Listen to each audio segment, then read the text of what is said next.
Shalom saudaraku yang dikasihi Tuhan Yesus, kita sangat bersyukur bahwa kita boleh terus melanjutkan pembahasan kitab Wahyu dan hari ini dengan tema Waspadalah, iman sejati menang atas tipu daya dunia. Wahyu 14 ayat 8. Demikianlah firman Tuhan, dan seorang malaikat lain, malaikat kedua menyusul dia dan berkata, sudah rubuh Babel, kota besar itu, yang telah memabukkan segala bangsa dengan anggur hawa nafsu cabulnya. Saudara, di dalam nas ini, seorang malaikat kedua menyampaikan deklarasi penghakiman yang memperjelas sifat peradilan dari pengumuman malaikat sebelumnya. Ungkapan sudah jatuh Babel menunjukkan kepastian kehancuran sistem penyembahan berhala dunia di masa depan. Babel adalah simbol dari Roma dan semua sistem dunia yang jahat, di mana umat Allah hidup seperti dalam pembuangan. Nah, Babel membuat bangsa-bangsa mabuk dengan anggur hawa nafsu percabulannya, yaitu menarik mereka untuk tunduk pada tuntutan penyembahan berhala demi memperoleh keamanan ekonomi. Dan tentu mereka berharap dengan kerjasama ini memberi kesejahteraan duniawi yang memabukkan, menghilangkan keinginan untuk menolak Babel, membutakan mata terhadap ketidakamanan yang ada di Babel, dan membuat mati rasa akan penghakiman ilahi yang akan datang.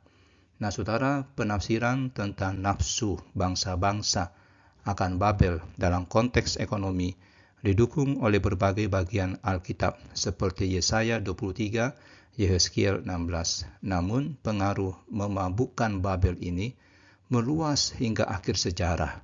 Karena itu, himbauan untuk tidak tertipu olehnya terus disampaikan berulang-ulang di sepanjang kitab Wahyu. Nah, saudara, keseluruhan kitab ini menyerukan manusia untuk menentukan sikapnya terhadap Tuhan sebelum penghakiman terakhir tiba. Tetapi tidak ada jaminan bahwa mayoritas manusia yang tidak percaya akan bertobat. Ketika Babel dihakimi, demikian pula semua yang tetap berada di bawah pengaruhnya dihakimi. Penghakam ini akan terus berlangsung sampai akhir zaman dan orang-orang tidak bertobat. Jadi peringatan akan pengaruh Babel yang mematikan, yang menghilangkan kewaspadaan dan membuat mati rasa secara rohani harus terus diserukan. Manusia harus selalu dihimbau untuk melihat kepalsuan keamanan yang ditawarkan Babel dan memilih untuk berpaut pada Tuhan sebagai satu-satunya sumber keamanan sejati sebelum terlambat.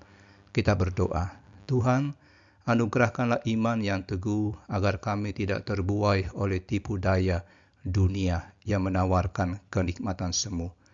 Biarlah kami selalu waspada dan mengandalkan-Mu sebagai satu-satunya sumber keamanan sejati. Kuatkanlah kami untuk tetap setia kepada-Mu sampai akhir. Di dalam nama Tuhan Yesus kami berdoa. Amin.